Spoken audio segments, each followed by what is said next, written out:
Hallo zusammen und herzlich willkommen zu einem weiteren Video. Heute geht es weiter in Sachen M2 Turboladerausbau. Ich werde mich heute jetzt darauf fokussieren, so gut wie alles von der Ansaugung abzubauen. Das letzte Mal habe ich euch ja verlassen im Video, als ich die Ursache gefunden habe für das Geräusch. Das wurde ja im letzten Video, haben wir das uns gemeinsam angeschaut. Hier ist von dem einen Turbolader, das ist glaube ich Bank 4 bis 6. Wenn ich das jetzt richtig, sage ich mal, im Kopf schnell mir überlege, müsste der Turbolader, der jetzt defekt ist, die Bank 4 bis 6 sein. Zumindest konnte ich da das mit dem Abgasrad sehen. Ich werde natürlich beide Turbolader ausbauen, um dann auch beide Turbolader sowohl auch verdichterseitig kontrollieren zu können. Also Stand jetzt ist es erstmal nur ein Turbolader, Bank 4 bis 6, aber es kann natürlich noch mehr werden. Katalysatoren, wie gesagt, habe ich schon bestellt. Dann hier habe ich jetzt noch ein paar Ersatzteile bestellt. Das ist jetzt nicht wirklich ein Ersatzteil, das ist einfach ein etwas schöneres Gehäuse fürs Thermostat. Dann hier, muss ich mal gerade reingucken, genau, das ist das teuerste Teil. Ich musste ja eine Lambda-Sonde abpitchen. Das war diese hier, die habe ich einfach nicht rausbekommen. Jetzt, wenn ich die Ansaugung rausnehme, hoffe ich, dass ich an die Lambda-Sonde rankomme. Die habe ich auf jeden Fall jetzt schon einmal neu bestellt. Da muss ich dann auch mal vergleichen, ob es die richtige Länge ist. Ich denke aber schon, das ist relativ teuer. Allein die Lambda-Sonde hat jetzt 200 € gekostet. Und ich habe ja, wie gesagt, schon so 2,9 für die Katalysatoren für die neuen investiert. Jetzt nochmal 200 € für die Lambda-Sonde. Für die Turbolader gibt es vielleicht, wenn ich Glück habe, einen Bekannten, der mir 2 gebrauchte Turbolader für umsonst, also für kostenfrei zur Verfügung stellen kann. Das wäre super. Da muss ich mal schauen. Dann habe ich hier, wie gesagt, Dichtungen für den Abgaskrümmer, weil ich ja alles ausbaue. Dann habe ich besorgt, das hatte ich im letzten Video ja auch erwähnt, diese Flanschdichtungen, 2 Stück. Dann nochmal ein anderes Thermostat, dass die Wassertemperatur, also die Kühlmitteltemperatur ein wenig reduziert wird. Das Auto hat ja aufgrund der Emissionsvorgaben eine relativ hohe Wassertemperatur. Dann diverse Schrauben für die Ölversorgung, für die Auspufflanschanschlüsse, für den Unterfahrschutz. Das gleiche auch Thermostatgehäuse, Dichtungen, alles das, was ich jetzt schon mal absehen konnte, was ich auf jeden Fall brauche, habe ich mir schon mal bestellt. Da werden sicherlich noch das ein oder andere Teil dazukommen. Also allein jetzt bin ich kostentechnisch, wie gesagt, 2,9 für die Cuts, 200 für die Sonde, nochmal 300 € Kleinteile. Dann habe ich mir hier so einen MHD-Tuning-Stick besorgt, weil ich dann aufgrund dessen, dass ich jetzt einfach nicht sicher bin, wie sicher oder beziehungsweise wie unsicher die Map ist, die ich jetzt fahre. Ich fahre ja diese Map von Manhart und ich bin mir halt nicht sicher, ob das mit der Abgastemperatur vielleicht ein Problem ist, sprich das Fahrzeug einfach zu aggressiv ist für die Rennstrecke. Deswegen habe ich mir überlegt, damals, als ich den habe tunen lassen, war der relativ neu, der M2, und da gab es noch nicht viele Maps und es gab auch nur diese Standard-Map von BMW. Mittlerweile hat BMW ja andere Fahrzeuge rausgebracht in anderen Leistungskategorien. Es gibt ja auch den CS und dafür gibt es auch eine Standard-Map von BMW, der hat dann 450 PS und ich glaube 550 Newtonmeter, und ich denke, wenn ich alles wieder zusammen habe, muss ich nächstes Jahr erstmal TÜV machen, weil der ist abgelaufen. Wenn dann der TÜV durch ist, dann werde ich wahrscheinlich so eine Standard-Map von BMW flashen, so eine CS-Map, und dann ist gut. Dann bezüglich des Ausbaus, weil es ja jetzt doch relativ viele Teile sind, habe ich angefangen, mir hier so Tütchen zu machen und drauf zu schreiben, welche Schrauben was sind.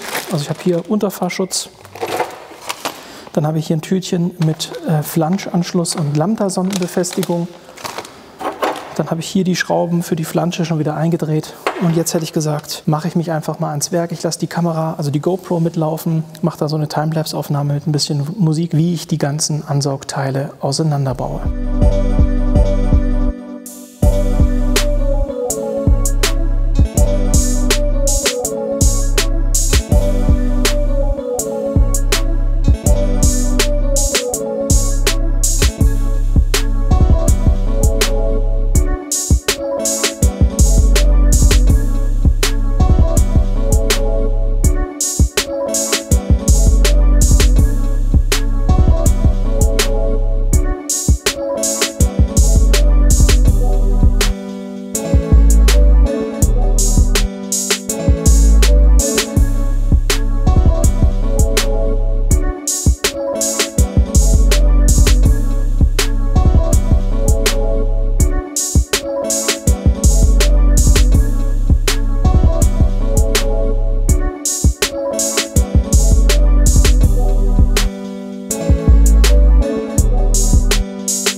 So, ihr habt jetzt gesehen, ich habe alles ausgebaut, allerdings an der letzten Luftleitung, also an der letzten Frischluftleitung, die vom Turbolader, das ist dann, glaube ich, Bank 1 bis 3, wenn ich es richtig weiß.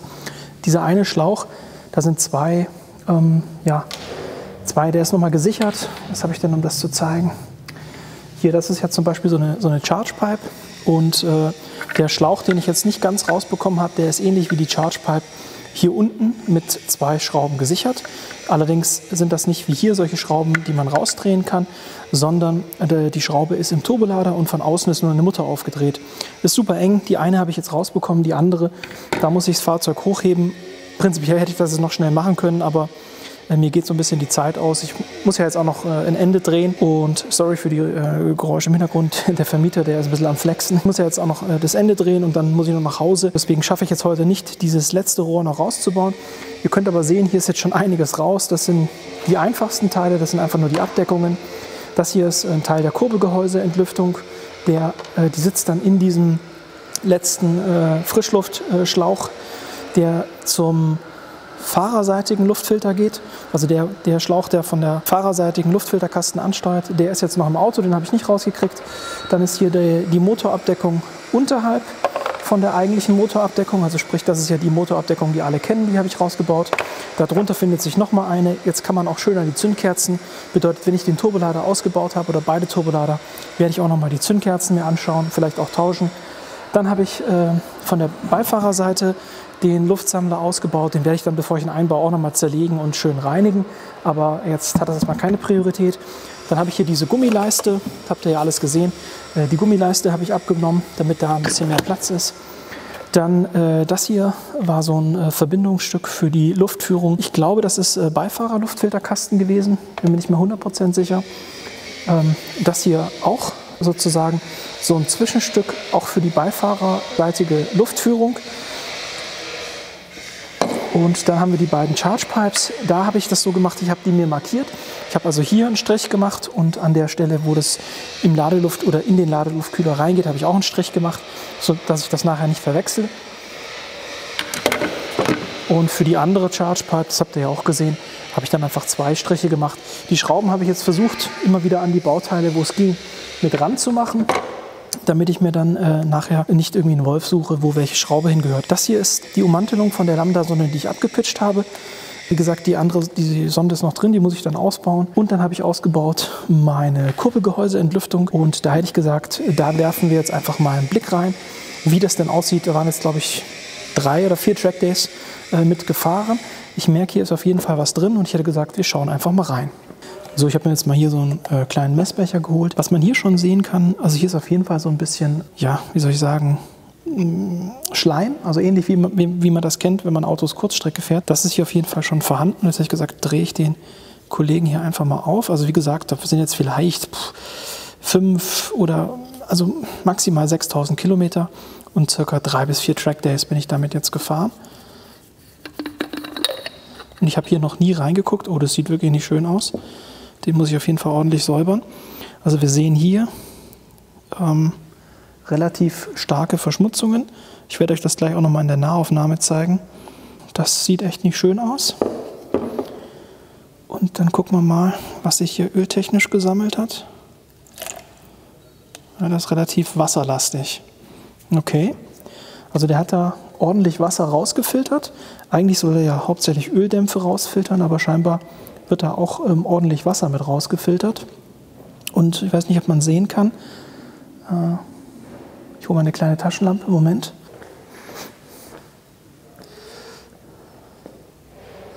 So, jetzt könnt ihr das auch ganz gut sehen. Also man sieht da schon, da ist relativ viel Schleim drin.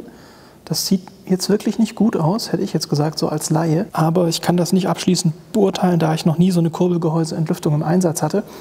Ich weiß, bei dem BMW, den meine Freundin gefahren ist vor einigen Jahren, das war ein 325 Ti, da haben wir auch mal die Kurbelgehäuseentlüftung getauscht bzw. gesäubert und da war auch jede Menge von so einem Schleim drin. Da war sogar so viel Schleim drin, dass sich die gesamte Kurbelgehäuseentlüftung zugesetzt hat.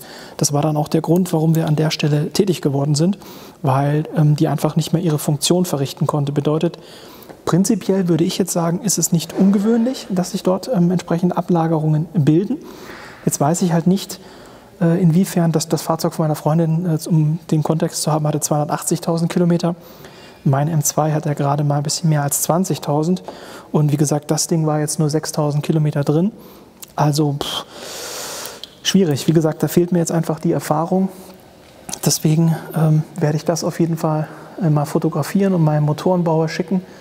Dann soll der mal seine Meinung dazu sagen, ob das, sage ich mal, ein normales Bild ist für ein Fahrzeug oder eher nicht, weil ich das, wie gesagt, jetzt nicht beurteilen kann.